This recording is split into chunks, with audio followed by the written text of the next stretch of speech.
अपने गांव में विदेशी कंपनियों की सबसे ज्यादा बिकने वाली जो चीज है वो है रासायनिक खाद, जिसको हम यूरिया कहते हैं, डीएपी कहते हैं, सुपर फॉस्फेट कहते हैं, और रासायनिक कीटनाशक जिसको एंडोसल्फान कहते हैं, मेलाथियान कहते हैं, पैराथियान कहते हैं, बेंजीन हेक्साक्लोराइड कहते हैं। तो ये विदेशी कंपनियों के कीटनाशक और रासायनिक खाद ये किसानों के बीच में सबसे ज्यादा खरीदी जाती है, और एक साल में 4,80,000 करोड़ रुपए की खरीदी जाती है रासायनिक खाद और कीटनाशक। माने हमारे किसान हर साल रासायनिक खाद और कीटनाशक खरीदकर विदेशी कंपनियों को 4,80,000 करोड़ रुपए दे रहे हैं। ये भी हमको बचाना है। तो क्या करना है, किसानों को जब समझाना है जाकर गांव गांव में कि भैया ये रासायनिक खाद विदेशी है, ये मत डालो। तो किसान पूछेगा क्या डालें, तो उससे कहो गोबर की खाद डालो, ये रासायनिक खाद मत डालो। तो किसान पूछेगा जी गोबर की खाद में फायदा कम है, रासायनिक खाद में फायदा ज्यादा है, तो उसको बड़े प्रेम से समझाना है कि गोबर की खाद में ही फायदा ज्यादा है, रासायनिक खाद में फायदा तो बहुत कम है, क्योंकि रासायनिक खाद बहुत महंगी मिलती है। पहले एक कट्टा रासायनिक खाद मिलती थी 70 रुपए में, अब एक कट्टा रासायनिक खाद मिलती है 350 रुपए में, 300 रुपए में, 350 रुपए में, और कभी कभी ब्लैक हो जाए तो 500 रुपए में यूरिया। और हर साल कीमत बढ़ती जाती है। क्यों? क्योंकि ये रासायनिक खाद बनती है उन वस्तुओं से जिनको पेट्रोलियम प्रोडक्ट्स कहा जाता है, और सारे पेट्रोलियम प्रोडक्ट्स जिसको नेफ्था कहते हैं वो विदेशों से आता है। इसका पैसा पूरा विदेश में जाता है। किसानों को समझाइए ये कि बहुत महंगी पड़ती है। और इसकी महंगाई पता है दूसरी क्या है, एक बार आपने खेत में एक कट्टा यूरिया डाल दिया तो अगली बार 2 कट्टा डालना पड़ेगा, 2 बोरे डालना पड़ेगा, और एक बार 2 बोरे पड़ गया तो अगली बार 3 बोरे डालना पड़ेगा, एक बार 3 पड़ गया तो फिर 4 डालना पड़ेगा। हर बार बढ़ता ही जाता है, बढ़ता ही जाता है, बढ़ता ही जाता है, खर्चा बढ़ता जाता है। और मालूम है रासायनिक खाद बहुत गर्म होता है। गर्म रासायनिक खाद यूरिया डीएपी आप डालते हैं, मिट्टी पूरी चटक जाती है गर्मी के कारण, तो पानी ज्यादा देना पड़ता है। गोबर की खाद लगा के खेती करें तो गेहूं की फसल लेने में 3 पानी लगता है। यूरिया डीएपी डालकर अगर गेहूं की खेती करें तो 5-6 बार पानी लगाना पड़ता है। पानी का खर्चा बढ़ जाता है, और पानी का खर्चा बढ़ेगा तो पानी तो जमीन में से ही निकालना पड़ता है। जमीन से ज्यादा पानी निकाल के आप खेतों में डालते रहेंगे तो पानी का तल नीचे नीचे नीचे नीचे होता चला जाता है। पहले पानी 25-30 फुट पे मिलता था, अब पानी 900 फुट तक नहीं मिलता खेतों में। तो किसानों को समझाइए कि यूरिया डालने से बड़ा भारी नुकसान है। एक तो हर साल खाद की मात्रा बढ़ानी पड़ती है, खर्चा बढ़ता है। दूसरा, हर साल पानी की मात्रा बढ़ानी पड़ती है, वो खर्चा बढ़ता है। और जहां पानी निकालने के लिए बिजली नहीं है वहां डीजल पंप चलाना पड़ता है, तो डीजल का खर्चा बढ़ता है, और डीजल कभी भी महंगा होता रहता है। एक जमाने में 7 रुपए लीटर मिलता था डीजल, अब 35 रुपए लीटर। 2-4 दिन के बाद ये 40 रुपए लीटर होने जा रहा है। फिर हो सकता है 1.5 साल में 100 रुपए लीटर हो जाए। किसान कहां जाएगा, मर जाएगा वो तो डीजल का खर्चा करते करते। और फिर एक और नुकसान होता है कि ये यूरिया डीएपी जब हम खेत में डालते हैं तो मिट्टी में ये केमिकल घुल जाते हैं, और मिट्टी में घुल गए तो पौधे की जड़ में आ जाते हैं, पौधे की जड़ से पौधे के तने में आ जाते हैं, पौधे के तने से पौधे के फल में आ जाते हैं, पौधे के फल में आ जाते हैं तो फिर वही फल हम खाते हैं, हमारे शरीर में आ जाते हैं। और हमारे शरीर में अगर ये जहर आ गया तो हमारी माताएं तो पूतना हो जाती हैं। आपने पूतना की कहानी सुनी? कृष्ण भगवान को जहर पिलाने के लिए आई थी। आज हमारी माताओं के दूध में जहर आ चुका है, अपने अपने बच्चों के लिए वो पूतना की स्थिति में है। आज हमारे देश की कई संस्थाओं ने माताओं के दूध का परीक्षण करवाया है, तो माताओं के दूध में वो सारे केमिकल हैं जो यूरिया में हैं। माताओं के दूध में वो सब केमिकल हैं जो कीटनाशक दवाओं में हैं, क्योंकि भोजन हम कर रहे हैं, भोजन के साथ वो शरीर में जा रहे हैं। और यही केमिकल हैं जो आपको कैंसर पैदा करवा रहे हैं, जो आप में डायबिटीज दे रहे हैं, जो आप में हाई ब्लड प्रेशर दे रहे हैं, हाइपरटेंशन दे रहे हैं। 148 किस्म की बीमारियां इन जहरों से पैदा होती है। इसलिए किसानों को समझाओ कि ये यूरिया डीएपी का जहर एक तो विदेशी है, ये बंद करो। दूसरा ये शरीर को नुकसान देता है इसलिए बंद करो, तीसरा ये पैसे का नुकसान करता है इसलिए बंद करो। तो किसान पूछेंगे भाई क्या करें, तो उनसे कहो गोबर का खाद डालो। अब किसान क्या पूछेगा आपको सबसे पहले, वो कहेगा गोबर के खाद से तो उत्पादन नहीं होता। तो उससे कहो गोबर के खाद से भी उत्पादन बहुत अच्छा होता है, यूरिया डीएपी से जितना नहीं होता उससे तो ज्यादा गोबर के खाद से होता है। मैं तो पिछले 12-13 साल किसानों के बीच में काम करता रहा महाराष्ट्र और कर्नाटक में।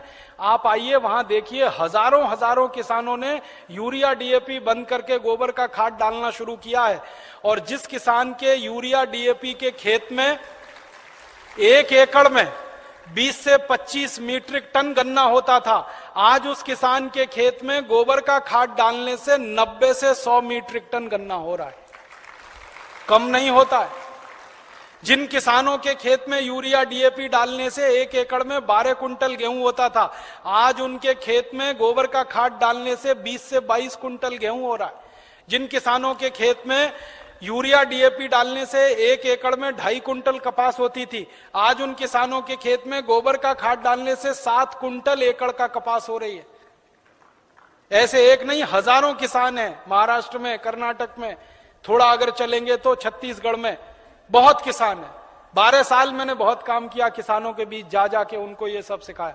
गोबर की खाद से उत्पादन ज्यादा मिलता है यूरिया डीएपी की तुलना। क्यों मिलता है वो जानना चाहिए। बहुत बहुत बढ़िया बात है, जो आप जान लो तो आप किसानों को समझा सकते। गोबर की खाद जब हम खेत में डालते हैं तो होता क्या है, गोबर जो है ना कई तरह के जीव जंतुओं का भोजन है।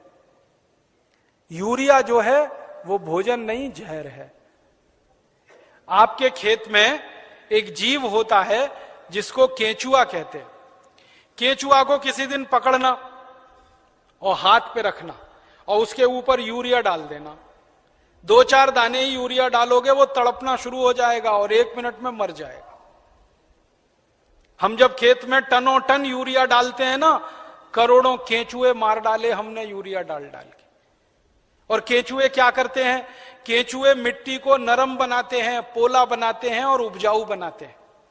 केंचुए का काम क्या है, ऊपर से नीचे जाना, नीचे से ऊपर जाना। पूरे दिन में वो 3 चक्कर नीचे ऊपर के लगाता है। नीचे जाएगा फिर ऊपर आएगा, फिर नीचे जाएगा फिर ऊपर आएगा।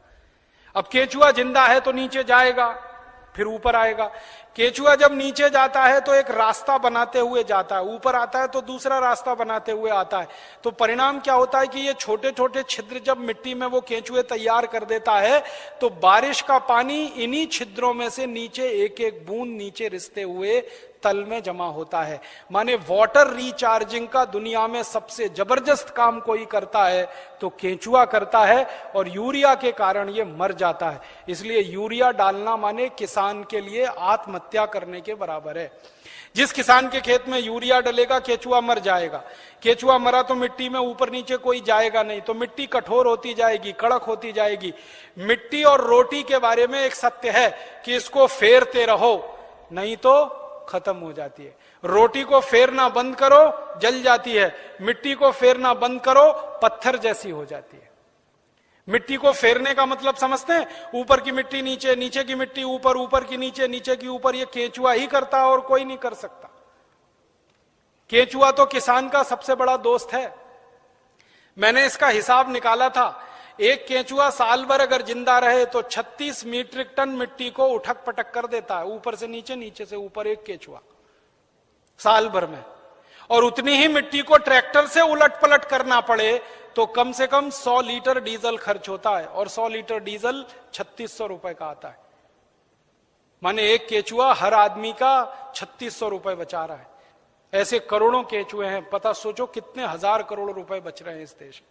इसलिए गोबर का खाद डालने से फायदा क्या होता है, रासायनिक खाद डालो केंचुआ मर जाता है, गोबर का खाद डालो केंचुआ जिंदा हो जाता है।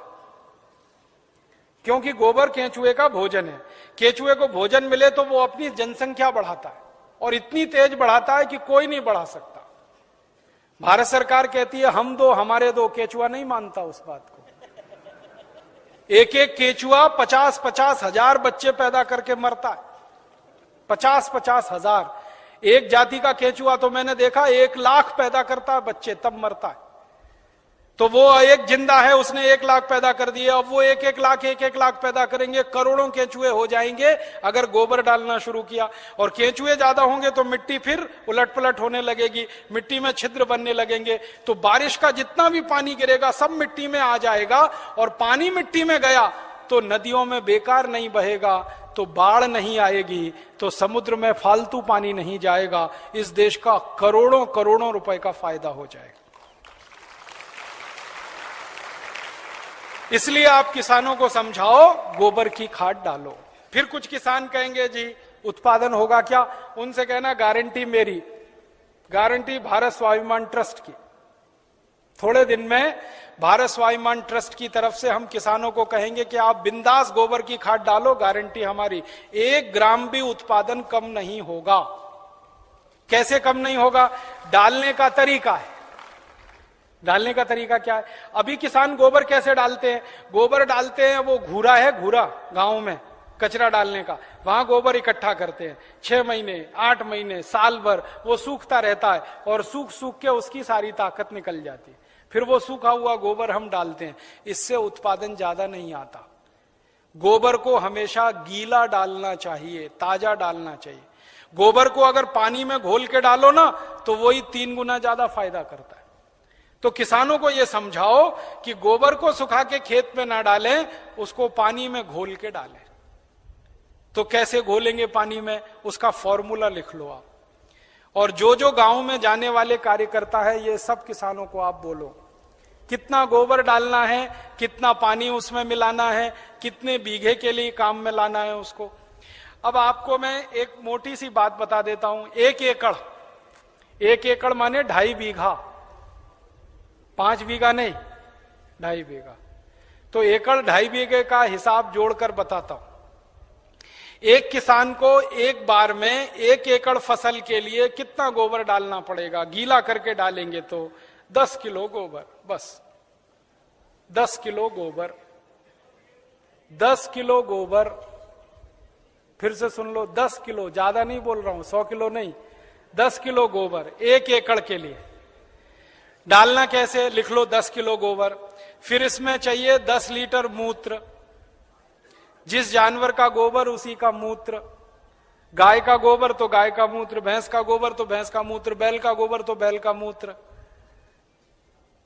अब आप बोलोगे गोबर तो इकट्ठा कर लेंगे, मूत्र कैसे इकट्ठा करें? जानवर जो मूत्र देते हैं ना, जहां पे आप जानवरों को रखते हो वहां पे पत्थर वत्थर लगा के एक छोटी सी नाली बना लो और उसमें ढाल लगा दो।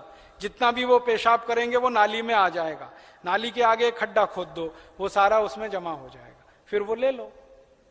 और मैं आपको एक अच्छी बात बताता हूं, जानवरों के मूत्र की कोई एक्सपायरी डेट नहीं है। 1 साल, 2 साल, 3 साल, 5 साल, 10 साल, 20 साल, 50 साल खराब ही नहीं होता। तो चिंता करने की बात ही नहीं है। तो इकट्ठा होता रहेगा, खड्डे में डालते रहो। तो 10 किलो गोबर, 10 लीटर मूत्र, ठीक है। फिर इसमें मिलाना है लगभग 1 किलो गुड़, आधे से 1 किलो गुड़। गुड़ तो आप सब जानते हो। एक तो गुड़ होता है जिसको आप खा लेते हो, एक तो गुड़ ऐसा होता है जिसको जानवर खा लेते हैं, और एक गुड़ ऐसा होता है जिसको कोई नहीं खा सकता। गीला गीला, पुराना पुराना, काला काला, वो गुड़ खेत के बहुत काम का है। जो सबसे घटिया गुड़ है, जिसको ना जानवर खा सकते हैं ना आपका, वो खेत के लिए बहुत काम का है। तो वो गुड़ ले लो, आधे से 1 किलो। गोबर हो गया, मूत्र हो गया, गुड़ हो गया। अब इसमें लगभग 1 किलो डालना है दाल का आटा। दाल है ना, दाल, अरहर की दाल, मूंग की दाल, उड़द की दाल, चने की दाल, सोयाबीन की दाल, खेसारी की दाल, कोई भी दाल, 1 किलो उसका आटा। 4 चीजें हो गई, गोबर, गोमूत्र, गुड़, दाल का आटा। और इसमें डालनी है 1 मुट्ठी मिट्टी। 1 मुट्ठी में आधा किलो या 1.25 किलो तक मिट्टी आती है। मिट्टी कहां से लानी है? आपके खेत के आसपास अगर पीपल का कोई पेड़ है, बरगद का कोई पेड़ है, तो उसके नीचे से खोद लो मिट्टी। पीपल के पेड़ के नीचे की या बरगद के पेड़ के नीचे की? पीपल और बरगद के पेड़ के नीचे की ही मिट्टी क्यों खोदना? आपको मालूम है पीपल और बरगद के पेड़ हर समय ऑक्सीजन देने वाले पेड़ हैं, और ज्यादा ऑक्सीजन देने वाले पेड़ के नीचे जीवाणुओं की संख्या बहुत होती है। तो पीपल और बरगद के पेड़ के मिट्टी में जीवाणु सबसे ज्यादा होते हैं, यही जीवाणु खेत को चाहिए। तो मिट्टी ले ली, 5 चीजें हो गई, गोबर 10 किलो, मूत्र 10 लीटर, गुड़ लगभग 1 किलो, दाल का आटा 1 किलो और मिट्टी लगभग 1 किलो। ये 5 चीजों मिला दो, घोल दो। हाथ से घोल लेना, खराब नहीं होंगे हाथ, नहीं तो डंडे से घोल देना। एक ड्रम में घोल लेना, प्लास्टिक के ड्रम में घोल लेना, नहीं तो लोहे के ड्रम में घोल लेना। प्लास्टिक का होगा तो अच्छा, लोहे वाला क्षरण ज्यादा होता है। अब इसको घोल के 15 दिन रख देना, 15 दिन रख देना। घोलने में तकलीफ आए तो थोड़ा पानी मिला देना, ज्यादा मत मिलाना, थोड़ा ही मिलाना। घोल के 15 दिन रख देना। 15 दिन के बाद यह खाद तैयार हो जाएगा। इस खाद में क्या होगा, करोड़ों करोड़ों सूक्ष्म जीवाणु पैदा हो जाएंगे। वो जो मिट्टी डाली ना, मिट्टी के जीवाणु अगर 1 लाख हैं तो 15 दिन में वो 100 करोड़ से ज्यादा हो जाएंगे। ढक के रख लो तो अच्छा है, छांव में रखना सबसे अच्छा, धूप में बिल्कुल मत रखना। पेड़ के नीचे की छांव में रखना, नहीं तो कोई ऐसी जगह रखना जहां सूर्य का प्रकाश ना आता हो, और इस पे कपड़ा बांध दो, ढक्कन लगा दो, जैसे है ढक लो। अब ये 15 दिन में तैयार हो गया, इसमें करोड़ों जीवाणु तैयार हो गए। अब ये जीवाणु घोल, इसको जीवाणु घोल कहते हैं, इसको खेत में डालना है। डालने से पहले इसमें पानी मिलाना है, और पानी कितना मिलाना है, जितना गोबर था उसका 10 गुना पानी, 10 गुना कम से कम। 100 लीटर पानी, 10 किलो गोबर तो 100 लीटर पानी, और ज्यादा से ज्यादा पानी मिला सकते हैं तो 200 लीटर। तो 100 से 200 लीटर पानी मिला लिया। अब ये पूरा परफेक्ट घोल हो गया। इसको 1 एकड़ के खेत में छिड़कना है, जैसे पानी छिड़कते हैं ना मिट्टी दबाने के लिए, ऐसे ही छिड़कना है बस। आप इसको छिड़क देंगे तो ये करोड़ों जीवाणु मिट्टी में पहुंच जाएंगे। तो मिट्टी में जीवाणुओं की संख्या बढ़ती जाएगी, और मिट्टी में सारा खेल खेलने का काम जीवाणु करते हैं। आपको मालूम है जीवाणु क्या करते हैं? जीवाणु सारा काम करते हैं। पौधे की जड़ को नाइट्रोजन की जरूरत है तो ये जीवाणु उपलब्ध कराते हैं। पौधे की जड़ को कैल्शियम चाहिए तो ये जीवाणु उपलब्ध कराते हैं। पौधे की जड़ को आयरन चाहिए तो ये जीवाणु, माने पौधे को बड़ा होने के लिए जितने भी सूक्ष्म पोषक तत्व चाहिए और फिर वो हमारे शरीर में वास्तव में चाहिए, वो सब इन जीवाणुओं की करामात से ही मिलता है। तो पौधे की जड़ को भरपूर सूक्ष्म पोषक तत्व मिलने लगेंगे, पौधे की बढ़त बहुत तेज होगी, और जिस पौधे की बढ़त अच्छी होगी उसका फल अच्छा होगा, जिसका फल अच्छा होगा उसका उत्पादन अच्छा होगा। अब इसमें समय लिख लो, कितनी बार डालना, कब डालना। सबसे अच्छा तरीका यह होता है कि खेत को जब जोतने की तैयारी करें ना, जोतें, बीज डालने से पहले खेत जुताई होती है ना, खेत जुताई करते ही 1 दिन डाल दो। आज जुताई किया, कल डाल दो, जुताई करके डाल दो। ये पहली बार, ठीक है। फिर इसके डालने के 2-3 दिन बाद या 4 दिन बाद या 5 दिन बाद बुआई कर दो। है कितना डाल सकते हैं बताए ना? 1 एकड़ में जितना तैयार हुआ 200 लीटर वो। तो आपने इसको जोत के 1-2 दिन में डाल दिया, फिर बीज बो दो। बीज बोने के 21वें दिन में फिर डाल देना। आज बीज बोया तो ठीक 21 दिन बाद एक बार फिर डाल देना। क्या होता है ना, बीज में से अंकुरण होता है, और अंकुरण होने के 21वें दिन तक वो मिट्टी की ताकत से बढ़ता है। फिर 21 दिन के बाद वो सूर्य की ताकत से बढ़ना शुरू हो जाता है, फोटोसिंथेसिस जिसको कहते हैं, प्रकाश संश्लेषण की क्रिया। सूर्य ताप से खाना बनाना शुरू कर देता तो बढ़त तेज हो जाती है। तो और आप मोटी सी एक बात याद रखो कि हर 21वें दिन पे डाल देना।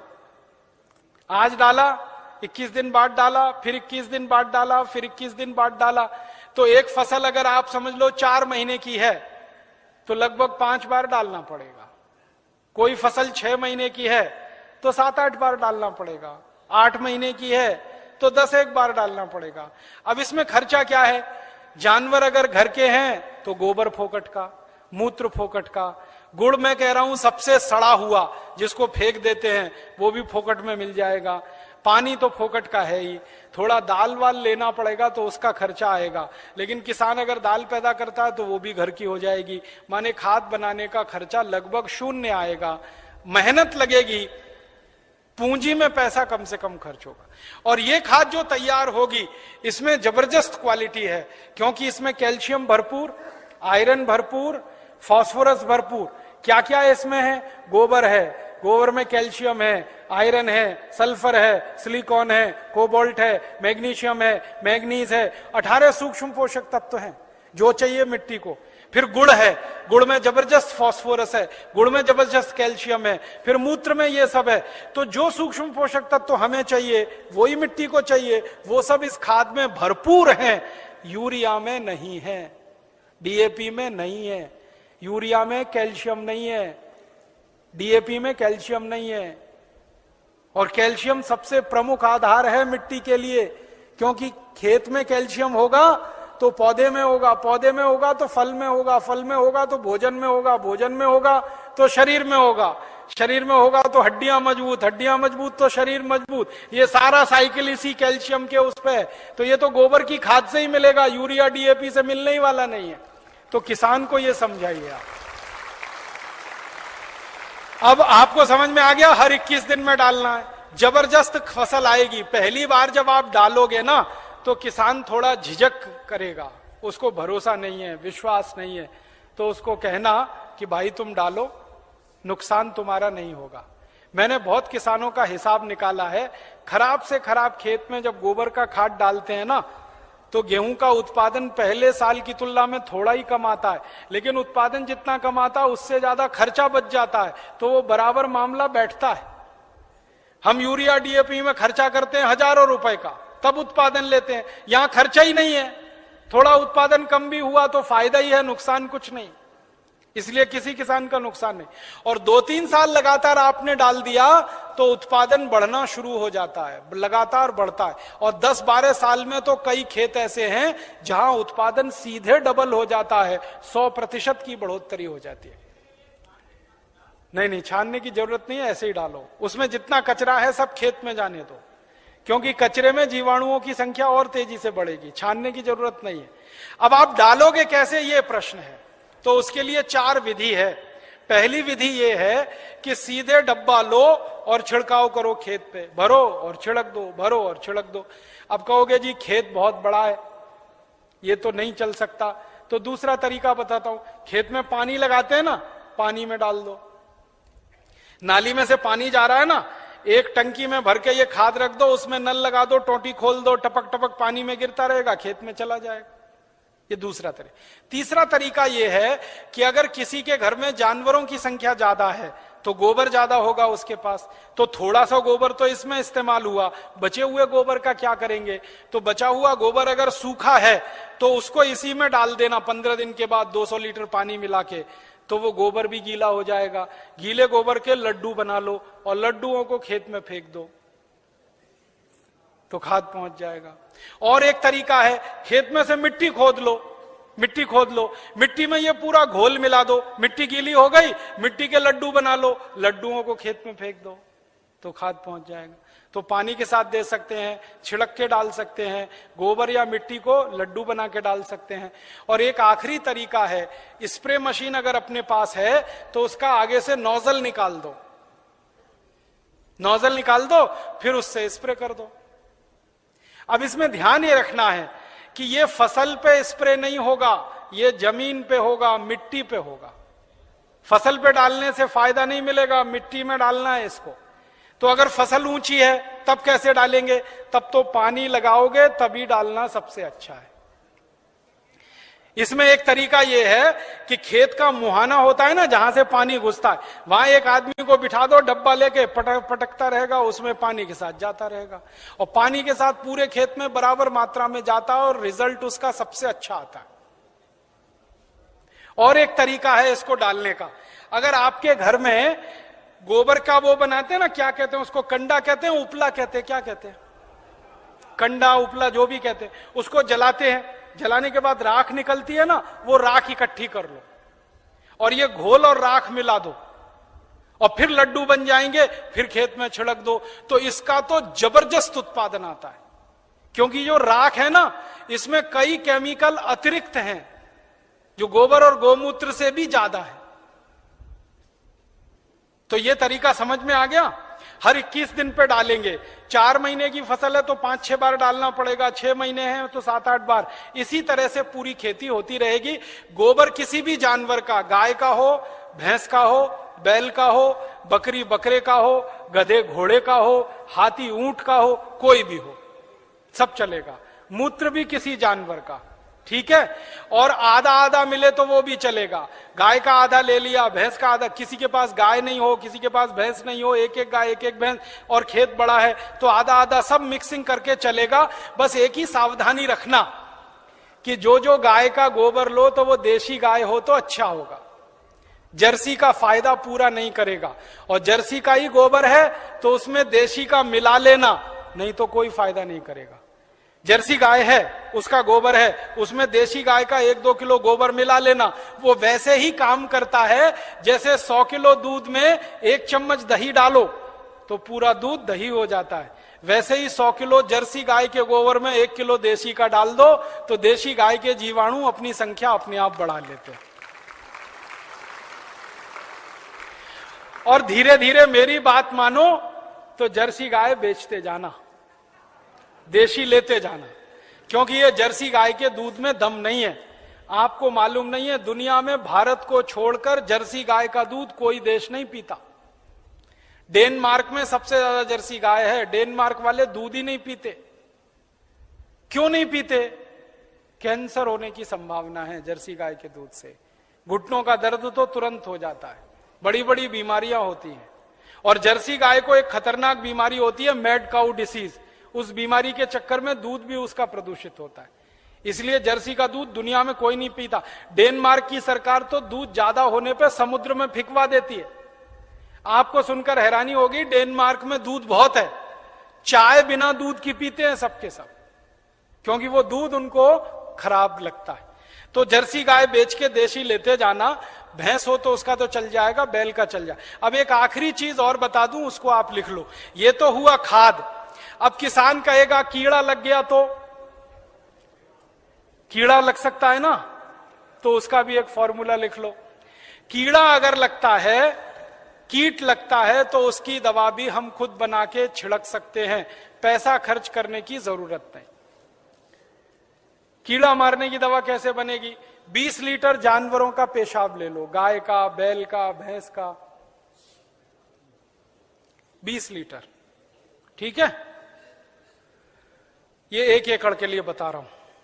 फिर इसमें 2.5-3 किलो नीम के पत्ते की चटनी डाल देना।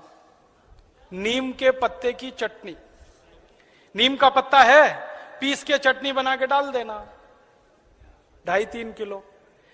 और आकड़ा देखा है? आकड़ा, आकड़ा के पेड़ के पत्ते की भी चटनी डाल देना, 2.5-3 किलो। आकड़ा, आक कहते हैं, आक, कुछ लोग अकौआ कहते हैं उसको। आक, आकड़ा, अकौआ, हाँ वही जो हनुमान जी पे चढ़ाते हैं, जिसमें सफेद सफेद दूध निकलता है।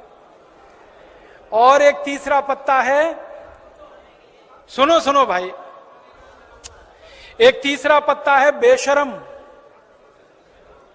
बेशरम जो है ना, अक्सर गांव में घुसते हैं ना, तो दोनों तरफ किनारे किनारे लगा रहता, पान के जैसा पत्ता, बैगनी रंग का फूल आता है, उसमें ना खुशबू होती है ना कुछ होता है, बिना पानी के बिना बीज के होता है, इसलिए बेशरम कहते हैं। तो 2-2.5 किलो ले लो। और एक पत्ता है आपके गांव में अगर मिले तो, सीताफल का पत्ता, शरीफा जिसको कहते हैं, सीताफल शरीफा, उसका पत्ता 2-2.5 किलो ले लो। और अगर गांव में मिल जाए ना तो वो घास आती है ना, कांग्रेस घास, उसको चटनी बना के डाल दो, 2-2.5 किलो। और इसमें थोड़ा सा खूब तीखी लाल मिर्च हो, हरी मिर्च हो, तो वो पीस के डाल दो, 250-300 ग्राम। लहसुन पीस के डाल दो, आधा किलो के करीब। गाजर घास, वही। और मैं आपको एक मोटी सी बात बताता हूं, वो याद रखो। जिन जिन पत्तों को गाय नहीं खाती, फिर से सुनो, जिन जिन पत्तों को गाय नहीं खाती और आपके गांव में उपलब्ध है, वो सब पत्ते पीस के डाल दो इसमें। गाय को खिला के देख लो, खा रही है तो नहीं डालना, नहीं खा रही है तो पीस के डाल देना है। मोटी बात याद रखो। तो 3-4 तरह के पत्ते डाल दिए, थोड़ा लहसुन डाल दिया, थोड़ा मिर्ची डाल दी, 20 लीटर मूत्र में डाल के इसको उबालना है, गर्म करना, उबाल के ठंडा कर लो, ठंडा करके 200 लीटर पानी मिला दो। अब ये दवा तैयार हो गई, कीटनाशक। इसको स्प्रे कर दो किसी भी फसल पे, तो 48 घंटे माने 2 से 3 दिन में सारे कीट खत्म कर देता है। 1 पैसे का खर्चा नहीं होता, बाजार से कुछ नहीं लाना पड़ता। ये हर फसल में काम आता है, गेहूं में, चावल में, चने में, दाल में, मटर में, गन्ने में, हर तरह की फसल में ये उपयोग हो सकता है।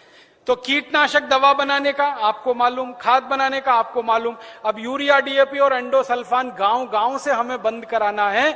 4,80,000 करोड़ रुपए किसानों का बचाना है, 2,32,000 करोड़ रुपए शहर वालों का बचाना है। ये दोनों मिला दें तो करीब 7-8 लाख करोड़ रुपए देश का हम बचा सकते हैं स्वदेशी आंदोलन की ताकत से।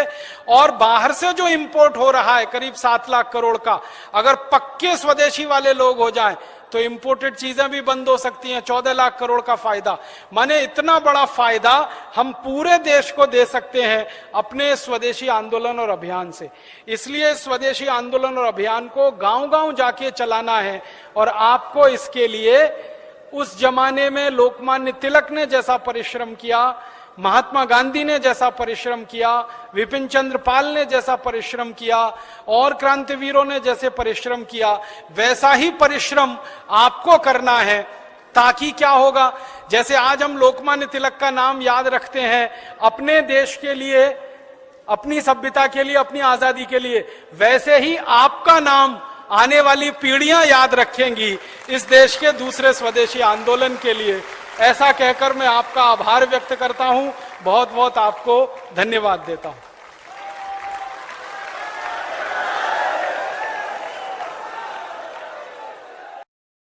ये जो गाय का गोबर है ना, गोबर बहुत अद्भुत है। ये जैसे मूत्र अद्भुत है वैसे गोबर बहुत अद्भुत है। गाय के गोबर में वो सब केमिकल हैं जो अच्छी खेती करने के लिए जरूरी है। ऑर्गेनिक फार्मिंग जिसको आप कहते हैं, अच्छी खेती मैं उसको कहता हूँ। जिस खेती में जहर नहीं डालना, यूरिया, डीएपी, उसको करने का एक ही तरीका है, गोबर। तो गोबर में बहुत ताकत है। मैं 15 साल से मेरे खेत में गोबर डालता हूँ। मेरा गाँव में जन्म हुआ, मेरे घर में खेती होती है, 15 साल से हम गोबर डालते हैं। गोबर के साथ गाय मूत्र भी मिला के डालते हैं। इतनी जबरदस्त खेती होती है कि सब दूर दूर के लोग देखने आते हैं। हमारे गांव में जो किसान यूरिया, डीएपी डालते हैं उनको 1 एकड़ में 20 टन 25 टन ईख होता है। और हम लोग जो गाय का गोबर और मूत्र डालते हैं उनको 1 एकड़ में 90 टन तक ईख होता है, गन्ना 90 मीट्रिक टन। और दूसरों का गन्ना होता है 8 फीट 9 फीट, हमारा गन्ना होता है 14 फीट 15 फीट। दूसरों का यूरिया, डीएपी की गन्ने की रिकवरी है 6% 60%, हमारी रिकवरी है 14 से 15%। सब चीनी मिल वाले परेशान है हमारा गन्ना लेने के लिए, हम किसी को देते नहीं, क्योंकि हम उसका गुड़ बनाते हैं और उस गुड़ में भी जहर नहीं डालते, उसको दूध से साफ करके वो गुड़ बनाते हैं। वो गुड़ हमारा बाजार में 70 से 80 रुपए किलो जाता है। और व्यापारी 1 साल पहले एडवांस दे देते हैं और कहते हैं जी अगले साल किसी को मत देना, मुझे ही देना। मैं उन व्यापारियों को पूछता हूँ भाई बहुत गुड़ है ले लो, तो उन्होंने कहा आपका गुड़ हम अंतरराष्ट्रीय बाजार में 150 रुपए किलो बेच लेते, इंटरनेशनल मार्केट में उसको 150 रुपए। कहाँ है आपका गाँव? अलीगढ़ जिले में, उत्तर प्रदेश में। ऐसा गाँव आपका भी हो सकता है, मेरा हो सकता है तो आपका हो सकता है। गाँव तो सब एक ही है ना, जमीन तो एक ही जैसी है, हम सब इंसान भी एक जैसे हैं। 2 आंख मेरे हैं, 2 आंख आपके हैं, 2 कान मेरे, 2 आंख, बस इतना ही है कि थोड़ा सेंसिटिव आप हो जाए और थोड़े इंटेलिजेंट हो जाए। सेंसिटिविटी और इंटेलिजेंसी किसी में भी आ जाए तो किसी भी गांव में ये हो सकता है। मैंने पिछले 12 साल घूम घूम कर लगभग 5 लाख किसानों को ये सिखाया। गाय का गोबर, गाय का मूत्र खेती में कैसे डालना, गाय के मूत्र से दवाएं कैसी बनाना। जो जो किसान ने सीखा सब लखपति हो गए। एक भी किसान अभी बैंक का कर्जदार नहीं, सब बैंकों को कर्जा दे रहे हैं क्योंकि खर्चे सबके घट गए और आमदनी सबकी बढ़ गई। गाय में इतनी ताकत है। मुझे अब बचपन का याद आता है, मेरी दादी माँ मुझे कहती थी, अब वो जीवित नहीं है, वो कहती थी गाय के गोबर में लक्ष्मी का निवास है। पहले तो वो कहती थी 33 करोड़ देवता हैं, तो मेरे तो दिमाग में नहीं बैठता था, इतना छोटा शरीर और 33 करोड़ देवता कहां से आ गए। अब समझ में आता है। वो मुझे कहती थी गाय के गोबर में लक्ष्मी है, गाय के मूत्र में धन्वंतरी है, और संस्कृत का एक सूत्र सुनाती थी मुझे बचपन में, गोमय वसति लक्ष्मी गोमूत्रे धन्वंतरी। तो उस समय तो मेरे समझ में नहीं आता था, अब पता चल गया कि ये गाय के गोबर को जब खेत में डालते हैं 90 मीट्रिक टन गन्ना होता है तो लक्ष्मी आती है। और गाय के गोबर को खेत में डालते हैं, कनक बीजते हैं तो 1 एकड़ में 25 कुंटल तक कनक आता है। धान बीजते हैं 29 से 30 कुंटल धान आता है। कपास बीजते हैं तो 7 से 8 कुंटल कपास आती है। सब्जियों की खेती करें तो 1 एकड़ में हर दिन कम से कम 5 कुंटल सब्जी टूटती है। इतना फायदा है गोबर की खेती करने का, तो आप भी करो। देश में ब्रेन कैंसर, फिर हमारे देश में ब्लड कैंसर, इन दोनों के सबसे ज्यादा जो केसेस बढ़ रहे हैं उसका कारण जंतुनाशक, कीटनाशक और जहरीला रासायनिक भोजन है। फिर हमारे यहाँ डायबिटीज के बारे में सबसे ज्यादा शोध की है जिन वैज्ञानिकों ने, उनका कहना है कि डायबिटीज 200% ज्यादा खतरा पैदा कर देती है उन लोगों को जो जहरीले जंतुनाशक और कीटनाशक का खाना खाते हैं। माने एक व्यक्ति अगर सामान्य खाना खाता है जिसमें जहर नहीं है, और दूसरा व्यक्ति जो जहर वाला खाना खाता है, कीटनाशक और जंतुनाशक और रासायनिक खाद का, तो जो जहर वाला खाना खा रहा है उसको 200% ज्यादा संभावना है डायबिटीज होने की बनिस्बत की उसके के जो शुद्ध खाना खा रहा है। इसी तरह कैंसर के बारे में कहते हैं 300% ज्यादा संभावनाएं हैं कैंसर होने की जो जहरीला भोजन खा रहे हैं अपने जीवन में। न्यूरोलॉजिकल डिसऑर्डर आपको बहुत ज्यादा होने की संभावना है, तो ये जहरीले कीटनाशक जंतुनाशक। वैज्ञानिकों ने अब तक जो शोध की है वो बताते हैं 48 किस्म की ऐसी बीमारियां जिनका इलाज नहीं है दुनिया में किसी पैथी के पास, एलोपैथी के पास, आदि आदि जो प्रचलित चिकित्सा पद्धति है सारी दुनिया में।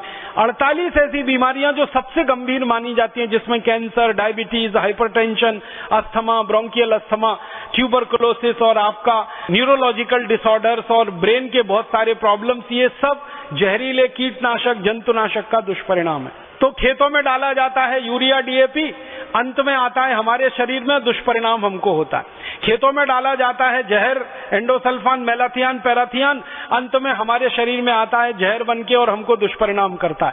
तो भारत के 115 करोड़ लोगों का भोजन तो जहरीला हो ही गया है, और उस जहर के कारण हमें जो बीमारियों के ठीक होने पर खर्चा करना पड़ता है, बार बार स्वामी जी के मुंह से आप सुनते हैं 7 लाख करोड़ रुपए का दवाओं का खर्चा हमारा बढ़ गया है। ये 7 लाख करोड़ का सारा खर्चा एक ही दुष्परिणाम में से निकल रहा है, और वो है जहरीली खेती, विषयुक्त खेती, खेतों में डाले जाने वाला रासायनिक खाद और कीटनाशक और जंतुनाशक। ये तो एक दुष्परिणाम है।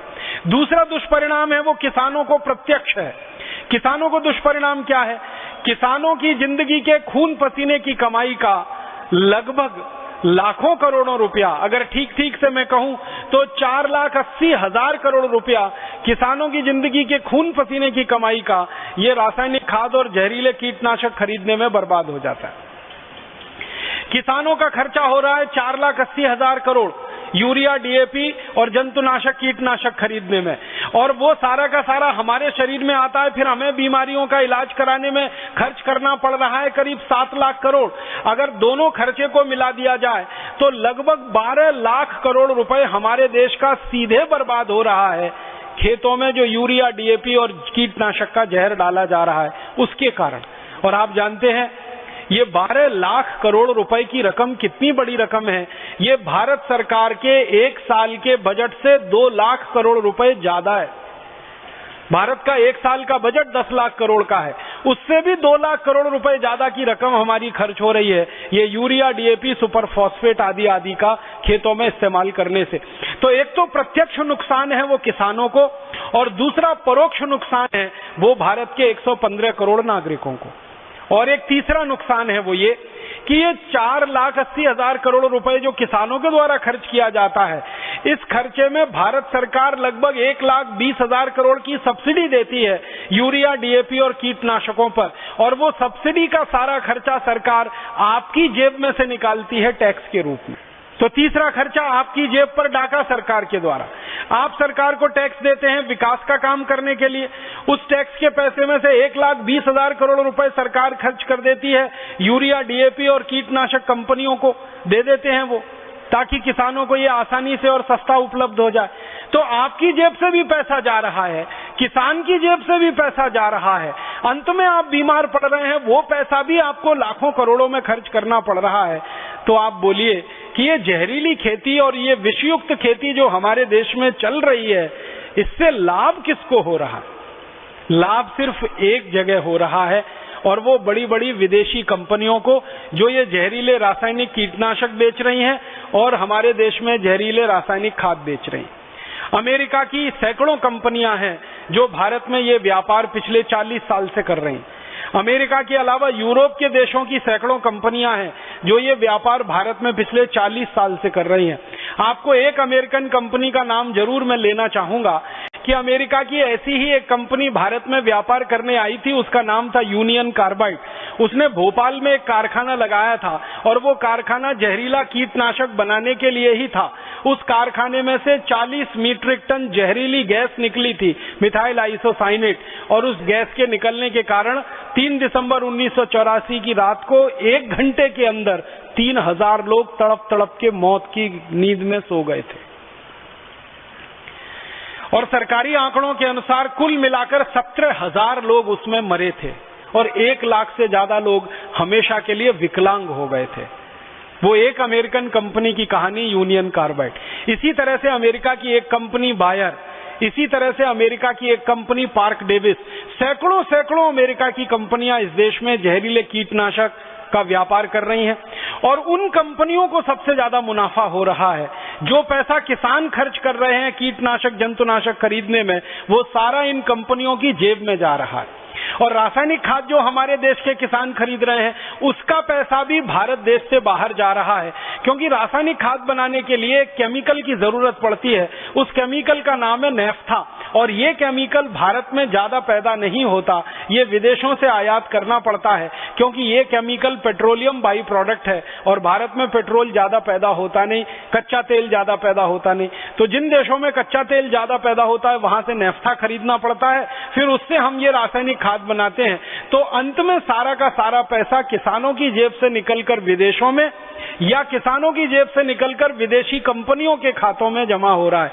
माने हर साल का जो हम 12 लाख करोड़ रुपया फालतू में बर्बाद कर रहे हैं इस देश का, वो या तो अमेरिका को समृद्ध बना रहा है, अमेरिकन कंपनियों को समृद्ध बना रहा है, यूरोप की कंपनियों को समृद्ध बना रहा है, किसानों को गरीब और कंपनियों को अमीर, ऐसा बनाने की व्यवस्था हमारे देश में चल रही है। और मुझे बहुत अफसोस है ये कहते हुए कि जिन बड़ी बड़ी विदेशी, अमेरिकन, यूरोपियन कंपनियों का ये कीटनाशक, जंतुनाशक हमारे देश में बिकता है, आप ये बोलेंगे आखिर ये किसान उसको खरीदते क्यों हैं, जरूरत क्या है? तो मैं आपको बताऊं कि इन कंपनियों के बड़े बड़े एजेंट गांव-गांव में घूमते रहते हैं और किसानों को ये समझाते रहते हैं, देखो ये बहुत अच्छा कीटनाशक आया, ये बहुत अच्छा जंतुनाशक आया, एक स्प्रे करो तो सब कीड़े मर जाते हैं, एक स्प्रे करो तो सब जंतु मर जाते हैं, और धीमे से कहते हैं बस कीमत इसकी 15,000 रुपए लीटर है। फिर किसान को समझाया जाता है कि 15,000 रुपए लीटर भी तुमको महंगा नहीं पड़ेगा, क्योंकि एक कीटनाशक है जो 1,500 रुपए लीटर है, वो तुम 35-40 बार स्प्रे करोगे, उससे अच्छा ये है कि ये 15,000 रुपए लीटर का 1-2 बार ही स्प्रे कर लो। तो इस तरह के कैलकुलेशन में किसानों को फंसाकर वो कंपनियां अपना खूब माल बेच लेती हैं और किसान भोले वाले सीधे साधे उसको खरीद लेते हैं। किसानों से जब हम बात करते हैं कि भाई आप इनके चक्कर में क्यों फंस जाते हैं, तो वो अपनी राम कहानी सुनाते हैं। वो कहते हैं कीड़ा आ गया फसल पर, अब क्या करें, फसल चौपट हो जाएगी, उसको बचाना है, क्योंकि अगला फसल लगाने के लिए कर्ज लेना है, कर्ज के लिए ब्याज देना है, तो पैसे तो हाथ में चाहिए, तो फसल बर्बाद होते हुए हम नहीं देख सकते, तो किसी भी कीमत पर ये फसल बचानी है, इसके लिए कितना भी बड़ा खर्च हम करने को तैयार हो जाते हैं। ये किसानों की अपनी कहानी। तो ये दोनों तरह से दुष्चक्र चलता है और अंत में किसान पिसता है और आप सब इस जहरीले आक्रमण के शिकार होकर बीमारियों में फंसते चले जाते हैं। मैं आपको एक छोटी सी जानकारी और देना चाहता हूं कि हमारे देश में ये जो कंपनियां जहर बेच रही हैं, ये जहर किस किस राज्य में कितना कितना बिक रहा है और कैसे उनका इस्तेमाल किसानों के बीच में करवाया जा रहा है। कुछ राज्यवार आंकड़े हैं। सबसे ज्यादा ये जहर जो डाला जा रहा है वो उत्तर प्रदेश में है। उत्तर प्रदेश में एक साल में 6,855 मीट्रिक टन जहर डाल दिया जाता है खेत में, पेस्टिसाइड और इंसेक्टिसाइड के रूप में। फिर उत्तर प्रदेश के बाद दूसरा नंबर है पंजाब का। पंजाब में हर साल 6,900 मीट्रिक टन जहर डाल दिया जाता है कीटनाशक और जंतुनाशक का। फिर तीसरे नंबर पे है हरियाणा, जहां 4,520 मीट्रिक टन जहर डाल दिया जाता है हर साल। फिर उसके बाद गुजरात है, फिर आंध्र प्रदेश है, फिर उसके बाद मध्य प्रदेश है, फिर महाराष्ट्र है, फिर ऐसे हिंदुस्तान के 33 राज्य हैं। कुल मिलाकर मैंने आपको बताया 90,000 मीट्रिक टन है। जो जो कीटनाशक जंतुनाशक डाले जाते हैं उनमें जो सबसे ज्यादा डाला जा रहा है डीडीटी। डीडीटी के बारे में मैं आपको एक जानकारी बता दूं, वो ये कि दुनिया के 56 देशों में। तो आप बोलेंगे ये गोबर गोमूत्र डाल के खेती कैसे की जाती है, इसका एक सरल सूत्र बताना चाहता हूं। जो भी किसान भाई हैं वो इसको लिख लें अपने कागज पर, अपनी कॉपी पर, नहीं तो ध्यान से सुन लें, क्योंकि ये सूत्र बताने पता नहीं कब कौन दोबारा आपके पास आएगा। ये सूत्र वो है जो खेती में उत्पादन तो ज्यादा देगा और खर्चा आपका पूरा घटा देगा। यूरिया का एक दाना डालना नहीं पड़ेगा और बहुत अच्छी फसल आपकी पैदा होगी। क्या करना है? गोबर डालना है, गाय का हो या बैल का हो या भैंस का हो। कितना गोबर डालना है और कैसे डालना है? अभी कई बार हम गोबर डालते हैं तो क्या करते हैं, गोबर को इकट्ठा करते हैं, एक खड्डे में भरते जाते हैं, वो सूखता रहता है, फिर जब सूख जाता है तो उठाकर खेत में डाल देते हैं। ये सूखा हुआ गोबर मत डालो, इससे कोई फायदा नहीं है। गोबर अगर खेत में डालना है तो गीला डालो, वो सबसे ज्यादा फायदा करता है। ऐसे में एक बात समझाऊं आपको, मैं आपको एक सूखी रोटी दूं खाने के लिए, आप जल्दी नहीं खा पाएंगे, और उसी रोटी को दूध में डाल के दे दूं फटाफट खा लेंगे। एक सूखी रोटी दे दूं नहीं खा पाएंगे, दाल में डाल के दे दूं जल्दी खा लेंगे। गीली चीज जल्दी हजम होती है, मिट्टी को भी और शरीर को भी। तो खेत की मिट्टी में गोबर डालो तो गीला करके डालो। आप बोलेंगे कैसे करना है? 1 एकड़ खेत अगर हमारे पास है मान लो, तो 1 एकड़ खेत के लिए 15 किलो गोबर चाहिए, गाय का या बैल का या भैंस का। अब 15 किलो गोबर चाहिए और 15 लीटर मूत्र चाहिए, गाय का या तो बैल का या तो भैंस का। अब आप कहोगे गोबर इकट्ठा करना तो आसान है, मूत्र कैसे इकट्ठा करें? मूत्र इकट्ठा करना भी आसान। गाय बैल भैंस जब मूत्र देते हैं ना तो उसका समय एकदम पक्का है। गाय के बछड़े और बछड़ी को दूध पीने के लिए छोड़ो, तुरंत पेशाब करती है, डब्बा लगा के भर लो। ऐसे ही बैल करता है, ज्यादा देर बैठ के बैल खड़ा होगा, पेशाब करेगा, डब्बा भर लो। तो मूत्र ऐसे इकट्ठा कर सकते हैं। दूसरा एक तरीका है कि जहां जानवरों को हम रखते हैं वहां पत्थर बिछा दो, ईंट बिछा दो, थोड़ा पक्का कर दो, सीमेंट लगा दो, ढाल बना दो, एक नाली बना दो, नाली में खड्डा बना दो, तो जो भी मूत्र गिरेगा वो खड्डे में इकट्ठा हो जाएगा। और गाय के मूत्र की, बैल के मूत्र की, भैंस के मूत्र की विशेषता है कि इसकी एक्सपायरी डेट नहीं होती, ये खराब ही नहीं होता। 1 साल, 2 साल, 10 साल, 20 साल, 50 साल कभी खराब नहीं होता। तो भरे रहा है गड्ढे में, कोई फर्क नहीं पड़ेगा, बस उस गड्ढे में से उठाते रहो। 15 किलो गोबर, 15 लीटर मूत्र, दोनों को मिला लो, हाथ से ही मिला लो। एक प्लास्टिक का ड्रम ले लो, उसमें मिला लो। मिलाने के बाद इसमें 1 किलो गुड़ डाल दो, गुड़। और गुड़ ऐसा डालना जो पुराना हो, जिसको कोई खाता ना हो, काला काला हो जाता है, एकदम पानी जैसा, जिसको हम छूना भी पसंद नहीं करते, वो गुड़ इसमें डाल दो 1 किलो। और 1 किलो डाल दो कोई भी दाल का आटा या चोकर। चोकर समझते हैं? गेहूं का आटा छानने के बाद जो निकलता, क्या कहते हैं उसको? चोकर कहते हैं। वो डाल दो 1 किलो। या अगर सस्ती दाल हो घर में, उत्पादन की हुई तो उसको पीस के 1 किलो डाल दो, तो 1 किलो चोकर या 1 किलो दाल का आटा, और इसमें डालो 1 किलो मिट्टी। मिट्टी कहां से लानी है? पीपल के पेड़ के नीचे की मिट्टी या बरगद के पेड़ के नीचे की मिट्टी। तो 1 किलो मिट्टी, 1 किलो दाल का आटा, 1 किलो गुड़, 15 लीटर मूत्र, 15 किलो गोबर, ये 5 चीजें एक ड्रम में मिला दो। मिलाने के बाद 15 दिन इस ड्रम को छांव में रखो, धूप में मत रखना, छांव में, पेड़ के नीचे रख दो। छांव में रखने के बाद 15 दिन में खाद तैयार हो जाएगा। फिर इस खाद में 200 लीटर पानी मिलाओ, और पानी मिला के जो घोल तैयार हुआ, इस घोल को खेत की मिट्टी पे छिड़क दो। अगर खेत खाली है तो सीधे छिड़क दो, और खेत में फसल खड़ी है तो पानी के साथ इसको लगा दो। फसल में आप पानी देते हो ना, उसमें डब्बे से मिलाते जाओ, पूरे खेत में पहुंच जाएगा। अब ये खाद गोबर, गोमूत्र, दाल का आटा, गुड़ और मिट्टी वाला जो तैयार होता है ना, ये यूरिया से 6 गुना ज्यादा ताकतवर है। हमने इसकी प्रयोगशाला में जांच कराई तो यूरिया डीएपी में जितनी ताकत है मिट्टी को देने के लिए, उससे 6 गुनी ज्यादा ताकत इसमें है, इसलिए इससे उत्पादन ज्यादा आता है। और इस खाद को हर 21 दिन में खेत में डालते जाओ। हर 21 दिन में अगर आपने डाला तो पूरे साल की एक साइकिल बन जाती है। जैसे 3 महीने की फसल है तो 4 बार डलेगा, 4 महीने की फसल है 5 बार डल जाएगा, 6 महीने की फसल है 7 बार डल जाएगा। हर 21 दिन पर यह खाद डालते जाओ। परिणाम क्या होगा? मिट्टी बहुत अच्छी हो जाएगी आपकी।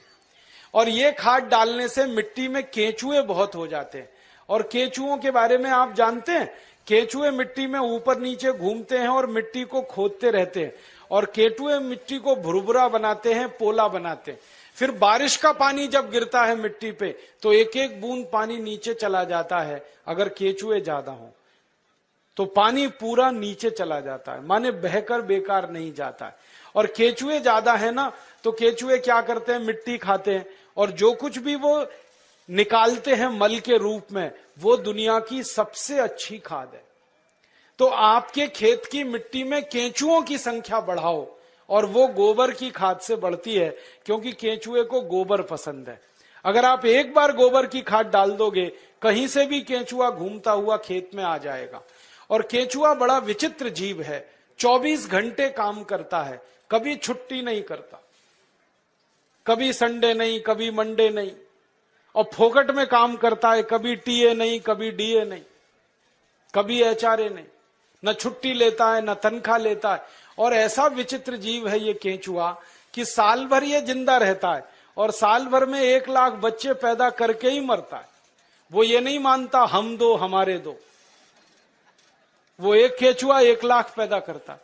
तो खेत में एक केंचुआ आया तो 1 लाख हो गए, 1 लाख और 1-1 लाख करेंगे तो संख्या बढ़ती जाएगी।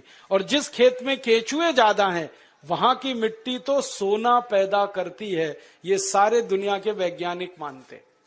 केंचुओं की संख्या बढ़ाओ, मिट्टी में सोना उपजेगा, खूब पैदावार होगी, खूब फसल मिलेगी। और उसका तरीका मैंने आपको बता दिया।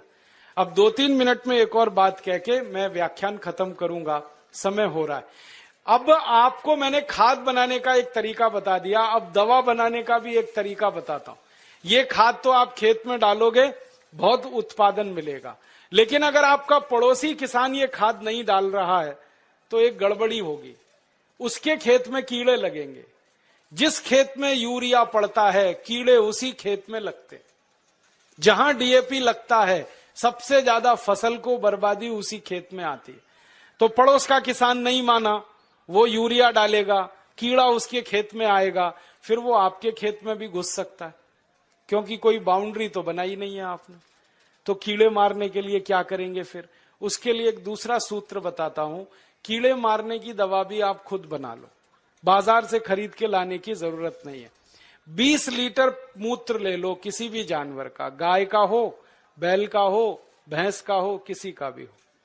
अब इस 20 लीटर मूत्र में 2 से 2.5 किलो नीम के पत्ते पीस के डाल दो। नीम तो है, सब गांव में है। नीम की निम्बोली भी आती है, तो निम्बोली पीस के डाल दो, नहीं तो नीम के 2.5-3 किलो पत्ते पीस के डाल दो। फिर एक सीताफल का पेड़ होता है, देखा है? उसके पत्ते पीस के डाल दो 2-2.5 किलो। फिर एक पेड़ होता है, उसको आकड़ा कहते हैं, कहीं कहीं आक कहते हैं, कहीं आकड़ा कहते हैं, उसको अकौआ भी कहते हैं, तो उसका 2.5-3 किलो पत्ता पीस के डाल दो। फिर और एक पेड़ होता है जिसको हम लोग कहते हैं बेशरम, आप पता नहीं क्या कहते हैं, ये कैसा होता है मैं बताता हूं। बेशरम कहते हैं, समझते हैं, बहुत अच्छा। पान के जैसा पत्ता होता है, बिना बीज के होता है, बिना पानी के, इसलिए बेशरम कहते हैं उसको, हर गांव में होता है। तो 2.5-3 किलो बेशरम के पत्ते ले लो, 2-2.5 किलो नीम के पत्ते ले लो, 2.5-3 किलो इसके पत्ते ले लो सीताफल के, और 2.5-3 किलो आकड़े के पत्ते ले लो, और इसमें आधा-पौना किलो तंबाकू पीस के डाल दो, और इसको खूब उबालो गोमूत्र में। उबालते समय इसमें एक काम और कर सकते हैं, आधा किलो लहसुन पीस के डाल दो, आधा किलो खूब तीखी मिर्च पीस के डाल दो, और उबाल के इसको ठंडा कर लो। ठंडा करके इसको छान लो। अब जो घोल बन गया है इसमें 200 लीटर पानी मिला दो, और ये 1 एकड़ फसल को किसी भी तरीके से सुरक्षित रख सकता है। और इसको स्प्रे कर दो खेत में, तैयार हो गई। अब इस दवा को जब छिड़कना है तब छिड़क लो, बना के रखना है तो बना के रख लो। 1-1 साल 2-2 साल ये दवा खराब नहीं होती, क्योंकि इसमें कोई भी ऐसी चीज नहीं है जिसकी एक्सपायरी डेट हो। तो कीटनाशक दवा बना लिया और खाद बना लिया। और अब तीसरा एक काम और कर लेना कि बीज जब खेत में डालते हैं तो बीज को खेत में डालने से पहले संस्कारित कर लेना। और संस्कारित कैसे करना, मान लो बीज लगाना है हमको गेहूं का, तो गेहूं का बीज लेना, पहले बीज बोने से 2 दिन पहले उसको 1 किलो गोबर, 1 लीटर मूत्र और 100 ग्राम चूना, चूना आप समझते हो, कलई चूना, 100 ग्राम कलई चूना, 1 किलो गोबर, 1 लीटर मूत्र, ये तीनों को मिला लो। कलई चूना को मिलाने का तरीका है कि पहले उसको पानी में डालो, खूब पानी को वो गर्म कर देगा, फिर ठंडा हो जाए तब उसको गोबर और मूत्र में मिला लो। मिला के ये घोल में गेहूं का बीज डाल दो और रात में डाल दो, सवेरे उस बीज को निकाल लो, निकाल के उस बीज को छांव में सुखा दो, और छांव में जब बीज सूख जाए फिर उसको खेत में लगाओ। तो इस बीज पर कभी भी कीड़ा नहीं आता, कोई कीट नहीं लगता, इतना बड़ा इंतजाम पहले ही हो जाता है, तो खर्चा बच गया और उत्पादन ज्यादा आता है। तो बीज संस्कार करके लगाना, खाद बनाने का तरीका बता दिया, कीटनाशक का तरीका बता दिया। और ये तीनों तरीके अगर किसान भाई इस्तेमाल करते हैं तो urea, DAP, super phosphate, endosulfan का 7 लाख करोड़ रुपया साल का हम बचा सकते हैं। और ये रुपया बचा के गोबर गोमूत्र से खेती करते हैं तो जानवरों की संख्या बढ़ा सकते हैं, और जानवरों की संख्या अगर बढ़ती है तो दूध भी ज्यादा मिलेगा, गोबर गोमूत्र भी ज्यादा मिलेगा। और मैं आपको एक बात कहना चाहता हूं कि आप सब किसान इसी तरीके से गेहूं पैदा करो, चावल पैदा करो, चना करो, दाल करो। हम भारत स्वाभिमान की तरफ से आपका सब खरीदने को तैयार है, क्योंकि भारत स्वाभिमान अगले साल से 1000 दुकानें खोलने जा रहा है पूरे देश में, जहां गोबर गोमूत्र का गेहूं मिलेगा, गोबर गोमूत्र का चावल मिलेगा, गोबर गोमूत्र का चना मिलेगा, जिसको अंग्रेजी में कहते हैं ना ऑर्गेनिक, एकदम शुद्ध देशी खाद का बनाया हुआ, गोबर का बनाया हुआ गेहूं, चावल, चना, दाल मिले। ऐसी 1000 दुकानें हम खोल रहे हैं। उन दुकानों पर आप जो पैदा करेंगे वो बेचने के लिए हम सुविधा देंगे, और आप बेचकर अपना मुनाफा रखो। दुकान चलाने के लिए 5-7% जो खर्चा आता है वो उसी में से निकल जाएगा। वो no profit no loss basis पे सारे देश में हम चलाना चाहते हैं। तो हम बेचने में मदद करेंगे, आप उत्पादन करो। और जब ये उत्पादन जरूरत से ज्यादा हो जाएगा तो हम इसको दुनिया भर के देशों में बेचना चाहते हैं, और दुनिया भर के देशों में ये बेचेंगे, 4 गुना मुनाफा आएगा। मैंने लंदन में देखा, एक डिपार्टमेंटल स्टोर में यूरिया डीएपी का आलू है 1 स्टर्लिंग पाउंड का 1 किलो, और गोबर गोमूत्र का आलू है 4 स्टर्लिंग पाउंड का 1 किलो। 4 गुना महंगा बिकता है। मेरे कई दोस्त हैं, वो किसान हैं, महाराष्ट्र में आम की खेती करते हैं। वो गोबर गोमूत्र का आम अमेरिका को एक्सपोर्ट करते हैं, तो एक आम की कीमत 65 रुपए मिलती, और यहां यूरिया डीएपी का आम बेचते हैं तो 15 रुपए किलो में सब चला जाता है। कहां 65 रुपए का एक आम, कहां 15 रुपए का 1 किलो। तो मैं चाहता हूं कि सारे किसान जिनके पास सरप्लस प्रोडक्शन हो, उनको एक्सपोर्ट लाइसेंस उपलब्ध हो, तो सारी दुनिया में हम ये माल बेच सकते हैं। और पूरी दुनिया में भारत अकेला देश है जो ये सामान बेच सकता है, क्योंकि जो गाय और बैल हमारे पास है वो दुनिया में किसी के पास नहीं। दूसरे देशों के पास जो गाय है वो जर्सी गाय है, होलेस्ट्रियन और फ्रीजियन है, उसका गोबर ही काम का नहीं है, वो बिल्कुल बेकार, उसका मूत्र भी काम का नहीं। देशी गाय है ना, उसी के गोबर में ताकत है, जर्सी और विदेशी गाय का गोबर तो बिल्कुल बेकार है। तो इसमें जब गोबर लेना तो देशी गाय का, और मूत्र लेना तो देशी गाय का। और एक छोटी सी आखिरी बात कहता हूं किसानों के लिए, कि जिस गाय का गोबर गोमूत्र खेत में डालो 7 लाख करोड़ बचे, इसी गाय का, देशी गाय का मूत्र अगर आप पीना शुरू करो तो 6 लाख करोड़ और बचेगा, बीमारी ही नहीं आएगी। और गाय का मूत्र पियो तो सब बीमारी मिट जाएगी। मैं पिछले 12 साल से परीक्षण करता हूं, 48 बीमारियां हमारे शरीर की ऐसी हैं जो गाय के मूत्र से जड़ से ठीक हो जाती हैं। Tuberculosis, diabetes, arthritis, osteoarthritis, rheumatoid arthritis, bronchitis, bronchial pneumonia, ऐसी खतरनाक 48 बीमारियां गाय मूत्र पीने से जड़ से ठीक हो जाती है। आप बोलेंगे कैसे पीना है? आधा कप गाय का मूत्र सवेरे सवेरे खाली पेट पीना है, सवेरे सवेरे रोज बस, और देशी गाय का पीना है। 3-4 महीने लगातार पी लो, सब बीमारी मिट जाएगी। आंखों में बीमारी है तो 1-1 बूंद गाय का मूत्र आंखों में डाल लो, आंखों की बीमारी मिट जाएगी। कान में बीमारी है, कान में डाल लो, कान की बीमारी मिट जाएगी। सिर के बाल अगर झड़ते हो और बहुत ज्यादा रूसी आती हो, डैंड्रफ, गोमूत्र को पानी में मिला के बाल की मालिश कर लो, वो भी बीमारी मिट जाएगी। पांव में ठेक पड़ जाती है कई बार, और पांव कट जाते हैं, फट जाते हैं, क्रैक्स, गाय मूत्र की मालिश करके रात को सो जाओ, ये बीमारी भी मिट जाएगी।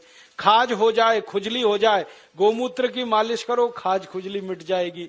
दाद हो गया, एक्जिमा, सोराइसिस, उस पे मालिश करो, वो भी मिट जाएगी। ऐसी बीमारी नहीं जो गोमूत्र से ना मिटे, बस इसको पीना है और लगाना है। अब बहुत लोग कहते हैं गोमूत्र पिएंगे कैसे, उसमें बास आती है। तो मुझे ये बताओ, दारू कैसे पी लेते हो? उसमें तो और भी बास आती है। दारू की बोतल पे बोतल गटक सकते हैं, तो गोमूत्र क्यों नहीं पी सकते?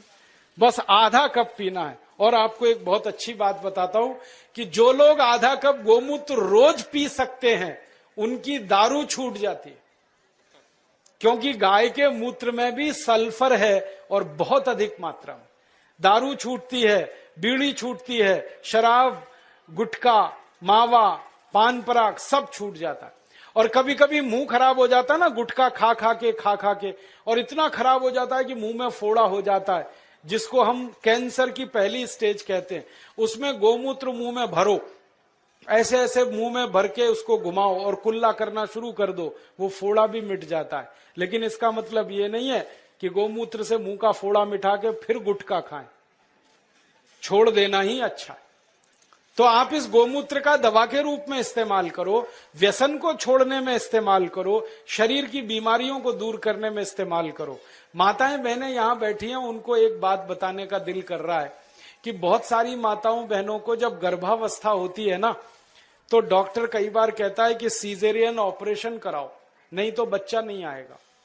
और उसके 20 बहाने वो बताते, कभी कहेंगे जगह छोटी है, कभी कहेंगे ये बीमारी, कभी वो ये। आप कुछ मत करो, बस एक काम करना, किसी गाय की बछड़ी का मूत्र लेना आधा कप, और उसमें 100 ग्राम गोबर उसका घोल लेना। गोबर मूत्र घोल के उसको कपड़े से छान लेना। और जिस माँ को गर्भावस्था है और डॉक्टर चिल्ला रहा है कि ऑपरेशन कराओ, ऑपरेशन मत कराना, वो पिला देना उसको। 2-3 घूंट सुबह, 2-3 घूंट दोपहर, 2-3 घूंट शाम। रात को बच्चा अपने आप बड़े आराम से बाहर आ जाएगा, कोई ऑपरेशन नहीं करना पड़े। मैंने हजारों माताओं बहनों की डिलीवरी इस गोबर गोमूत्र से फोकट में कराई। और ये गोबर गोमूत्र में इतनी ताकत है, मैं आपको एक मेडिकल टर्मिनोलॉजी को सरल भाषा में समझाता हूं। बच्चा कई बार उल्टा हो जाता है गर्भाशय में, तो डॉक्टर कहते हैं अब तो कोई इलाज नहीं, काटना ही पड़ेगा पेट। गोबर गोमूत्र की 3 डोज दे दो, वो उल्टा बच्चा सीधा हो जाता है। गाय के मूत्र में इतनी ताकत है, इसलिए आप इसको पीना शुरू करो, पिलाना शुरू करो। इसका इलाज सबसे अच्छा है, खर्चा कुछ नहीं है, पैसे कोई जाने वाले नहीं, गाय अपने पास है। अब मैं क्यों कह रहा हूं ये बात, बार बार आप गाय का मूत्र पियोगे, अपनी बीमारी ठीक करोगे तो आपके मन में गाय के प्रति श्रद्धा बढ़ेगी। अभी तक तो आप दूध पीते थे, लेकिन दूध तो गाय हमेशा देती नहीं है, तो उस गाय को कसाई को बेच देते हैं। अब मूत्र तो जिंदगी भर देगी। तो मैं किसानों से कहता हूं, गाय को दूध के लिए मत पालो, मूत्र के लिए पालो। दूध मिले तो बोनस है, मूत्र असली है। और जो गोमूत्र पीना शुरू किया, आंख में डालना शुरू किया, बीमारी मिटती है। आंखों की एक बीमारी है जो दुनिया में कभी ठीक नहीं होती, उसको रेटिनल डिटैचमेंट कहते हैं। अमेरिका में भी इलाज नहीं है उसका। और एक ग्लूकोमा, बिना ऑपरेशन ठीक ही नहीं होता। ये दोनों बीमारी एक एक बूंद गोमूत्र से 3 महीने में जड़ से मिट जाती है। जिनको चश्मे चढ़ गए हैं ना, चश्मा उतारना है तो गोमूत्र डाल लो तो चश्मा उतर जाता है। सब तरह की बीमारी आपकी खत्म करता है गाय का मूत्र, क्योंकि गोमूत्र में 18 तरह के रासायनिक तत्व हैं। सल्फर उसमें है, कैल्शियम उसमें है, आयरन उसमें है, मैग्नीशियम उसमें है, मैग्नीज उसमें है, भगवान के दिए हुए हैं, प्रचंड मात्रा में है, मुफ्त में है और बिना किसी साइड इफेक्ट के। तो गोबर गोमूत्र को खेत में डालो तो यूरिया का खर्च बचेगा, शरीर में पियो तो 6 लाख करोड़ की बीमारी का खर्च बचेगा। तो खाली गाय से ही 1 साल में इस देश का 15 लाख करोड़ का फायदा हम करा सकते हैं। और ये ताकत हम में से हर किसान में है। और ये ताकत का अंदाजा किसानों को लग जाए तो भारत देश को सोने की चिड़िया बनने से कोई नहीं रोक सकता और हमको आगे आने से कोई नहीं रोक सकता। हम तो पैदा करके दुनिया को खिला सकते हैं, इतनी ताकत गाय के गोबर और मूत्र में। बस अब एक काम करना, एक संकल्प लेके यहां से उठना कि गाय पालेंगे, उसको कसाई को नहीं बेचेंगे। मुझे दुख इस बात का है, गाय पालता है हिंदू, काटता है कसाई। क्यों?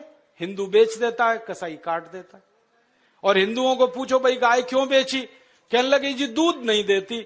दूध तो थोड़े दिन के बाद अपनी अम्मा भी नहीं देती, उसको भी बेचोगे? गाय अपनी मां के जैसी है, उसको कभी बेचना नहीं, किसी कसाई को देना नहीं, बहुत पाप पड़ेगा। अगर उसकी मृत्यु होती है तो ऐसे ही उसका अंतिम संस्कार करो जैसे अपने घर के लोगों का किया जाता है। अच्छा सा खड्डा खोद के उसको गाड़ दो। और मैं तो एक तरीका बताता हूं कि गाय मर गई तो उसका चमड़ा कभी मत उतारना, बहुत पाप लगता है। उसको ऐसे का ऐसा ही दफन करना, खड्डा खोद के। और जहां गाय को दफन किया वहां आम का एक पेड़ लगा देना। 3 साल में वो पेड़ इतने फल देगा कि आप तोड़ते तोड़ते थक जाएंगे। मैंने ये किया है। गाय का शरीर जिस मिट्टी में दफन हुआ वहां आम का पेड़ लगा दिया और दूर एक दूसरा आम का पेड़ लगा दिया। उस आम के पेड़ पे 100 फल आते हैं, तो गाय के शरीर वाले आम के पेड़ पे 400 से 500 फल आते हैं।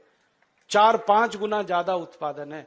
और आम बड़ा होता है और एकदम मीठा होता है। माने गाय जिंदा रहते इतनी हमारी मदद करती है, मरने के बाद भी इतनी मदद करती है। इसलिए इसको कसाई को तो देना नहीं। और गाय को काटें, उसका मांस बिके 10,000 रुपए। गाय को जिंदा रखें और उसके मूत्र से दवा बनाकर बेचें तो साल की आमदनी 2 लाख रुपए है एक गाय की। इसलिए गाय फालतू नहीं है, बहुत कीमती है, बहुत मूल्यवान है। तभी तो हमारे बुजुर्गों ने, पुरखों ने कहा कि गाय में 33 करोड़ देवता हैं। ये कोई सामान्य बात नहीं है। और जो देवता है ना, उनमें गोबर में तो लक्ष्मी है और गोमूत्र में धन्वंतरी है। ये अब समझ में आया। मेरी अम्मा मुझे समझाती थी, दादी, कि गोमूत्रे वसति लक्ष्मी, सॉरी, गोमय वसति लक्ष्मी, गोमूत्रे धन्वंतरी, ऐसा एक संस्कृत सूत्र हमने सीखा था। अब गाय के मूत्र में धन्वंतरी, गोबर में लक्ष्मी। तब समझ में नहीं आया, अब आया कि गोबर डालते हैं खेत में, खूब अन्न पैदा होता है और बहुत महंगे दाम पर विदेशों में बिकता है, तो डॉलर के डॉलर आते हैं। तो लक्ष्मी ऐसे है गोबर में। और मूत्र को उपयोग करते हैं तो बीमारी मिटती है, बीमारी मिटे तो धन्वंतरी ही है। फिर तो गोबर गोमूत्र में भगवान है, ये ध्यान रख के आप अपने घर में गाय लेके आओ। और मेरा तो आपको कहना है कि जर्सी गाय जो गलती से लाई हो तो तुरंत बेचो, देशी लेके आओ। जर्सी बेचोगे तो 3 देशी गाय आएगी। जर्सी खाती भी ज्यादा है, हगती भी ज्यादा और बिल्कुल बेकार है उसका गोबर, ना उसका गोबर काम का ना मूत्र काम का। आप कहोगे जो दूध ज्यादा देती है, वो दूध बिल्कुल बेकार है, कोई पीने लायक नहीं है। दुनिया के किसी देश के लोग जर्सी गाय का दूध नहीं पीते, भारत को छोड़कर। डेनमार्क में सबसे ज्यादा जर्सी गाय है, फिर भी वो दूध नहीं पीते, क्योंकि कहते हैं इससे कैंसर होता है, अर्थराइटिस होता है। तो इस जर्सी गाय को बेच के देशी गाय लाओ और उसको पालो, तो आपका ये जीवन सुधरेगा, परलोक भी सुधरेगा। और मैं तो मानता हूं गाय का सबसे बड़ा मूल्य है, सवेरे ही सवेरे सोकर उठो और गाय के चेहरे का दर्शन करो तो भगवान का दर्शन हो गया। इतना आनंद और इतनी खुशी मिलती है गाय का दर्शन करने में। आंखें देखो कितनी सुंदर हैं, चेहरा कितना सुंदर है। तो ऐसी गाय पालकर अपनी खेती सुधारो, खुद को सुधारो, देश को सुधारो। ये निवेदन करके मैं इस व्याख्यान को समाप्त करता हूं। आपको धन्यवाद देता हूं कि आपने बड़ी ध्यान से, गंभीरता से सुना, और निवेदन करता हूं कि ये करना जरूर। अच्छा ये बताओ, करोगे? कौन कौन करेगा, जरा हाथ तो उठाओ। बहुत बढ़िया। और जब ये पैदा होने लगे गेहूं, चावल, चना, दाल, तो मुझे पतंजलि समिति को बताना, हम उसके बिकवाने के लिए आपकी पूरी मदद करेंगे। अच्छे से अच्छा भाव आपको मिले, अच्छी से अच्छी कीमत पर ये चीजें बिकें, उसके लिए हम आपकी मदद करेंगे। धन्यवाद। बहुत खर्चा घटेगा। और दवा छिड़कते हैं जो खेत में पेस्टिसाइड, वो बंद कर दें। तो आप बोलेंगे फिर क्या करें? यूरिया, डीएपी बंद करके गाय का गोबर, भैंस का गोबर खेत में डालें।